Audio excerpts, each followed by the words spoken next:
Hey guys, just wanted to do an example of the strip mining piece that I was working on.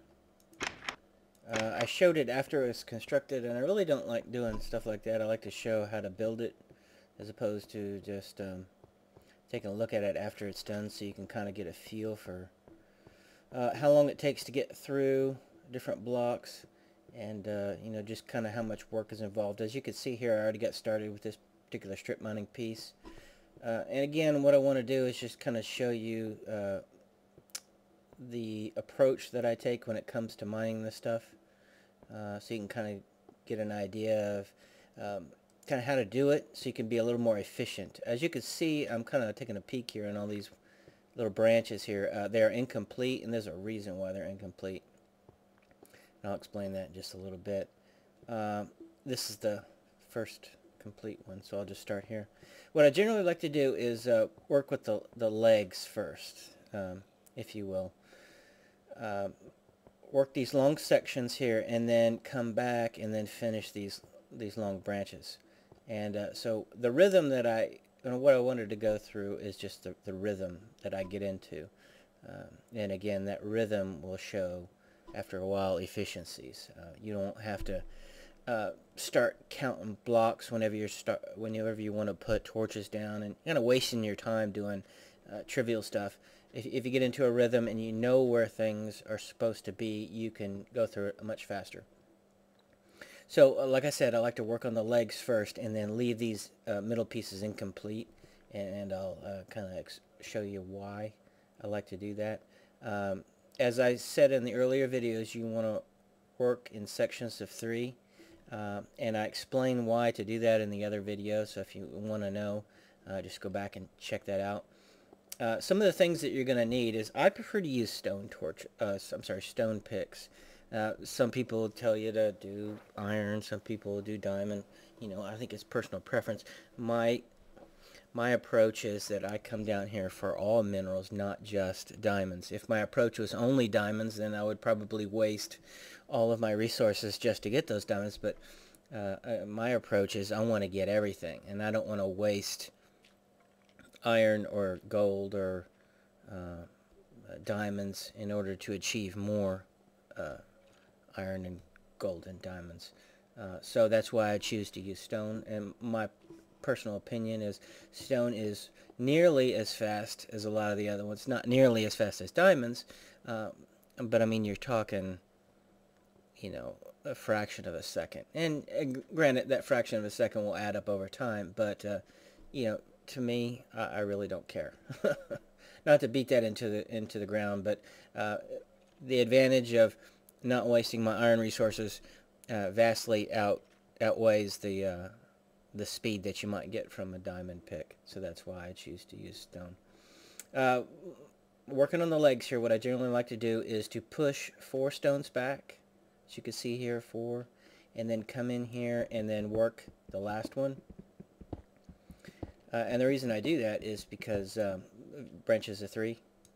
And I'll kind of show that in just a second exactly how I get 4. Instead of just, counting or whatever, like I said, wasting time counting. I don't want to do that. And when it comes to minerals and stuff like that, I'll come back and get those pieces, so don't worry too much about seeing things in the walls and saying, oh, you forgot to get that. No. The objective here is to cut the stone first and then come back and mine it later. So what I generally do is work in the legs, is I just kind of butt up against the wall and then go 4 blocks out, and as you notice, run out of pick there. All you can reach is 4 blocks, so that's why I push up to the edge like that. All you can reach is 4 blocks. So I know right away that that particular block right there, the 4th one, is where my torch needs to go. So I can go out 4 blocks again. Notice I haven't had to move, so what I'm doing is not wasting time in mining a block, moving forward, mining a block, moving forward, mining a block, moving forward.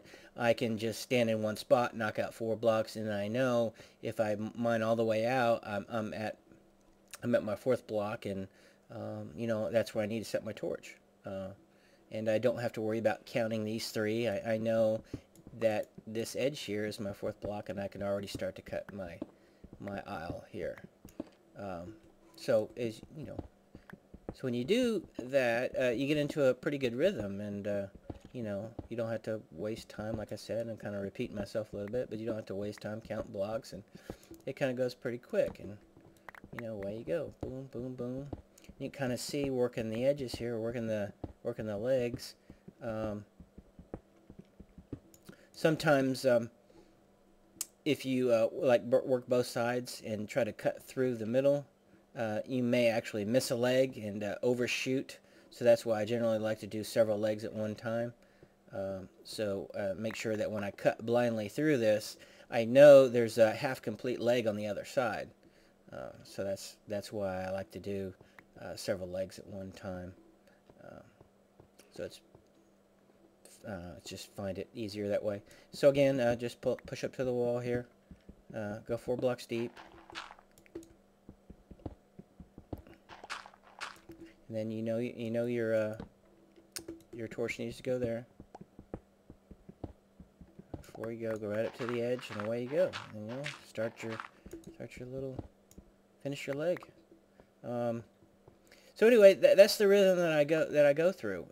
Work the legs first. You know, usually go 5 or 6 or whatever deep, and then on both sides, obviously, because like I said, you don't want to miss a leg because you forgot to, you know, include both sides of it, so you don't overshoot it. But you know, that's generally the rhythm that I get into. Again, on the other pieces, on the other videos rather. I talked about offsetting your rows and stuff like that. Same thing applies here. As you can see in the earlier video, just like this row is here, that row is my aisle. As you can see here, offset one row, and then the same this way. As you can see, that's my row there. This is my row upstairs. So I moved it that way, whatever way that is, north or whatever, one row, and then to the left one row. So I'm offsetting in both directions. And if you notice, just some of the tools, you don't necessarily need your sundial. I just kind of keep that in case for whatever reason I need to go to the surface and get wood.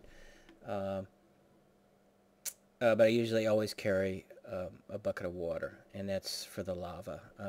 Inevitably at some point you're gonna run into lava, and some instances it may glitch between the bricks and you may set yourself on fire.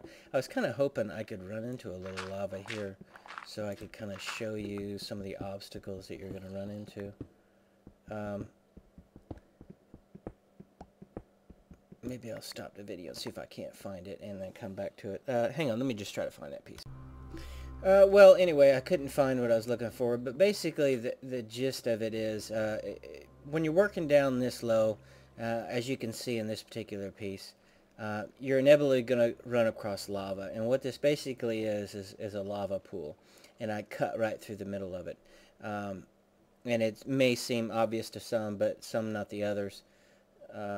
When you come across something like that, you're just basically, you're going to have to work both sides of the pool and sort of set stones down within the pool so you can, you know, work your way through the pool. I'm not really making much sense. Anyway, I wish I had a better example. Maybe I'll do that in another video, but cutting through these pools can be a trick, and just, you know, be patient with it.